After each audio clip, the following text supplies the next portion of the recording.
All right, welcome to This Week at Tassi, my weekly news roundup. I was going to start with something else, but there's some kind of interesting developments that just happened here in regard to one of the stories I was going to do later.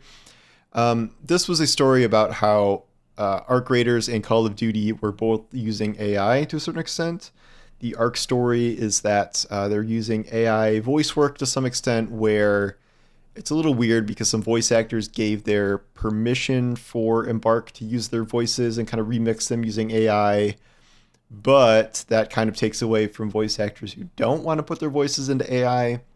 And this resulted in one outlet, Eurogamer, giving them a 4 out of 10, based almost entirely on their use of AI. And that was kind of debated because it's like, does this kind of hurt the anti-AI cause more than it doesn't? Because people are saying that's not something you could judge a game on, and it should be separate from review. Or is it kind of this interesting protest metric to make people sit up and take notice of the issues? Call of Duty Black Ops 7 has done something entirely in a different category, I would argue. A lot of AI use we talk about where it's something with if it's artwork or if it's voice work, you wouldn't really necessarily notice it. Like if no one told me that they were using AI voices in Arc, I probably wouldn't notice. Or if a game uses like AI artwork, it's like you squint at it and like you circle little things and like, that's an extra finger. But Call of Duty just took things to an entirely new level because they made a bunch of calling cards, which are like the little banners for your profile in the game, just straight up using the most obvious AI art like you've ever seen. Like not even close to not being AI art. A lot of this is in kind of like the Studio Ghibli style, where that was like kind of a meme thing from a couple months ago, to the point where Studio Ghibli said they were going to sue over it because they didn't want their stuff used this way. You know, it's not a one-to-one exact, but there are a number of these, I'll put them up on the screen, that are very clearly AI and like very clearly shitty also, to the point where everyone is like, what the hell's going on? I moved this up because Activision just issued a statement on this, which says, like so many around the world, we use a variety of digital tools, including AI tools, to empower and support our teams to create the best gaming experiences possible for our players. Our creative process continues to be led by the talented individuals in our studios. Just the fact that they issued a statement alone kind of says a lot. I know a lot of people ask them for comment, but like this seems like something they might just be like, and like shrug and not have to issue an actual statement. The fact that they did, says that the pushback to this was really interesting and immediate. Like I said, like this is kind of a high, or kind of a breaking point for AI, where it's like, this is the most popular series in the world, at least one that releases yearly. And if this is a place that can use just the most obvious AI you've ever seen, I don't know if I've seen more obvious AI art used in a game, period, much less one of the most popular games, in existence. So this is kind of a watershed moment here. And I just kind of wonder what happens now, because this is like a huge controversy on Twitter, and like everyone is saying how much it sucks ass. Like even like people who are neutral on AI, like look at these pictures and they're like, what the hell is that? Like that sucks. And it's the fact that like, it's just so lazy in terms of like your Call of Duty. You have a ton of resources, more than 99% of the rest of the industry, and you are cutting corners by having someone type into the a AI image generator, show a knight pointing at a large fish for these dimensions, and like that's it. And it's just such laziness, to the point where I have this grander theory of that.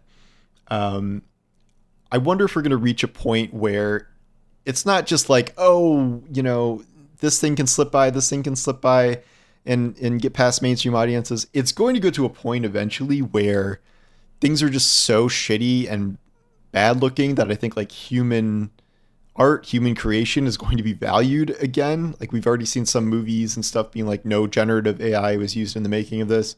And it's not going to happen now because, I guess it's not widespread and not obvious enough to kind of be received by. But like if all of social media, if all, these game promotions and game art and movie stuff, like if that all starts using AI, like I think people are just going to like kind of get sick of it eventually. Like I'm not talking about like AI in the larger sense of society. Like, no, I don't think people are going to stop using ChatGPT anytime soon or anything. But stuff like this, I think it's like enough bullshit where people are like, okay, you're being so lazy and so cost cutting as this giant franchise. Like, you're kind of a piece of shit for doing this. So that's the latest. I could spend the whole show on doing this. I've kind of almost done it. I've done a huge chunk of that already. But that sucks. I will kind of branch off into the second part of this, which is, as of now, Call of Duty's like not doing amazingly up against Arc Raiders. Last time I looked, Arc had almost double the Twitch viewership as Black Ops 7. And at least on Steam, Black Ops 7 appears to be having one of its lowest launches ever. I just saw this statement kind of issued by, who was it? Call of Duty account, Treyarch. Well, Xbox. Congratulations to the Treyarch Raven and all the incredible developers behind Black Ops 7, now live across PlayStation, Xbox, Battle.net, Microsoft PC, Steam, Game Pass, and more. The next Black Ops journey begins today. Wherever you play, you're a part of it. Let's go. It's 3 p.m. I thought maybe that they would be like, oh, so many millions of people have played today, or so many matches have been played. And it's just like, no, this is just like, hey, we launched today. Maybe by the end of the weekend we'll get something like this, but at least initially here, it does not seem like this is launching terribly good.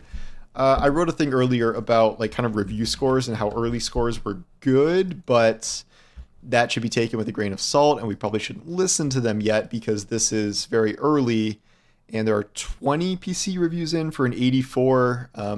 By the time a lot of these games get finished with the reviews in, there's like 60 at least in the top category.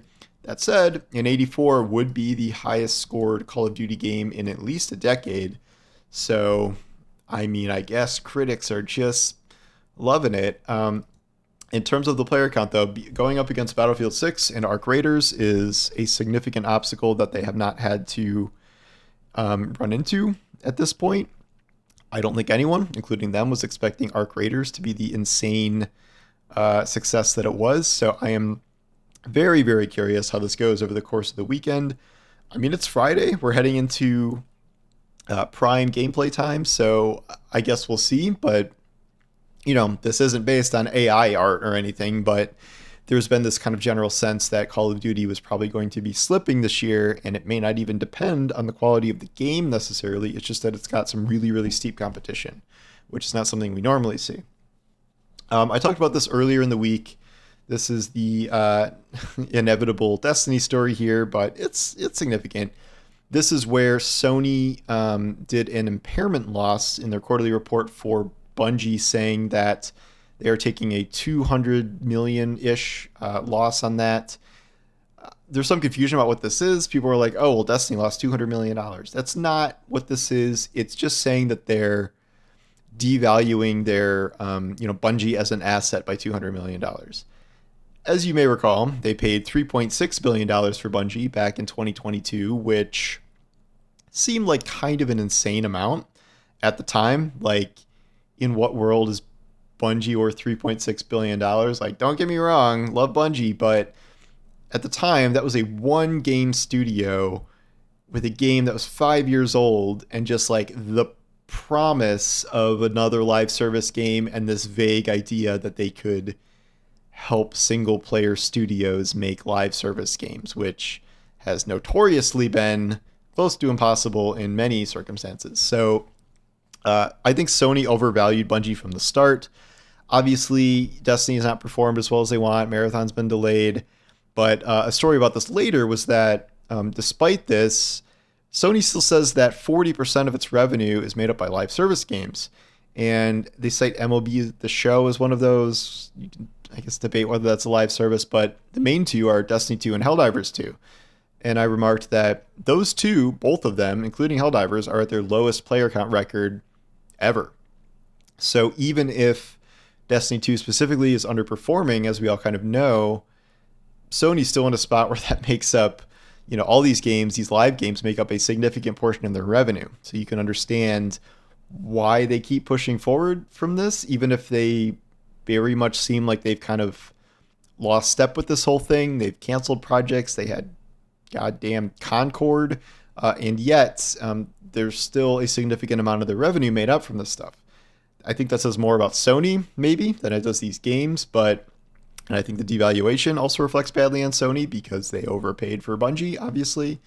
And that's just kind of a really interesting turn here in an age where you're like, okay, well, Sony is just 100% reliant on their single-player games because their live ambitions have tanked.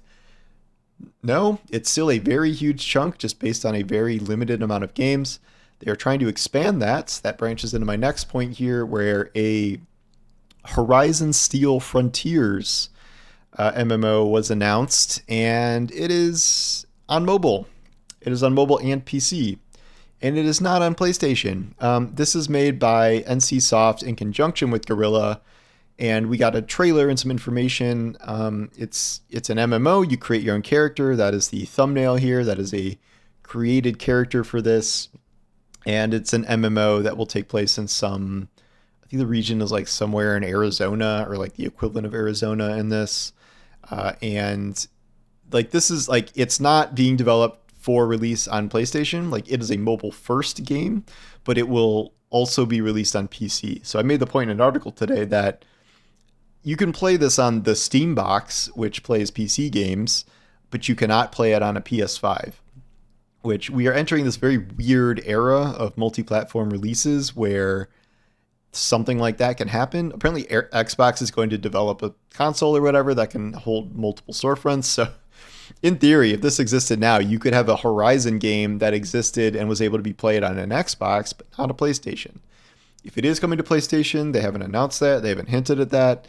I find this game kind of funny because, as you see from my thumbnail, like, it's kind of like Horizon Zero Waifu, where a lot of these games, when they get into kind of the mobile territory, they just kind of roll the dice there on the attractive characters to a point where it's just very different than the aesthetic of the original game.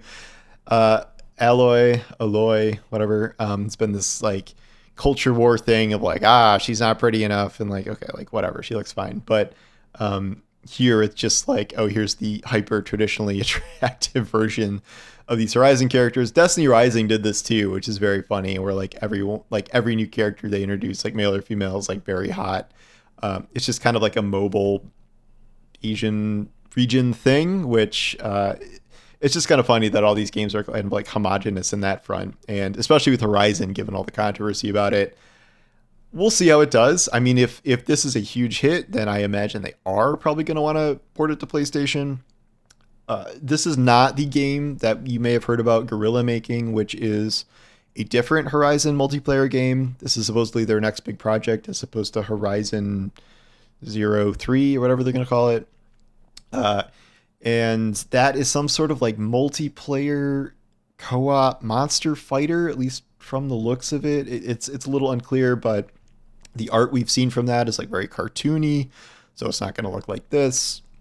We don't know when that's coming out. That's one of the, besides Marathon, it's like probably the highest profile live service multiplayer project that is at the works at PlayStation right now. So I'm very curious to hear about that. That's been in the works for at least a couple of years now. Seems far along enough where it probably won't be canceled, but who knows. Final main topic today. Something's going on with Ubisoft. I don't know what it is exactly, but Ubisoft halted earnings reports and trading this week, when that is not something that happens often. They're like, we'll resume it in a few days.